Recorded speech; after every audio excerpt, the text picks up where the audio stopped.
प्रधानमंत्री नरेंद्र मोदी 10टी राज्य एवं 2टी केन्द्रशासित अंचल 50,000 रु अधिक गाँवर संपत्ति मालिक मानू स्वामित्व योजना अधीन 65 लाख रु अधिक संपत्ति कार्ड बंटन कर भिसी माध्यम संपत्ति कार्ड बंटन कर प्रधानमंत्री। मिजोराम, ओडिशा, पंजाब, राजस्थान, उत्तर प्रदेश एवं 2टी केन्द्रशासित अंचल जम्मू एवं काश्मीर, लद्दाख संपत्ति मालिक मानू संपत्ति कार्ड प्रदान करा जायतिला। स्वामित्व योजना अधीन संपत्ति कार्ड प्रस्तुत करा जाए। योजना अधीन ग्रामांचल जमी रेकर्ड डिजिटाल भाव प्रस्तुत करा जाए। योजना ड्रोन सर्वे, जीआईएस एवं अन्य आधुनिक प्रजुक्ति विद्या व्यवहार करी मालिकाना अधिकार स्पष्ट करा जायछि।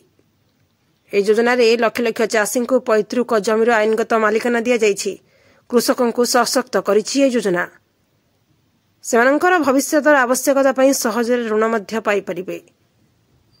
भूमि एवं सीमा मानचित्र करने ड्रोन प्रजुक्ति विद्या व्यवहार करा जाए। प्रत्येक जमीर मालिकाना निर्णय करा जाए।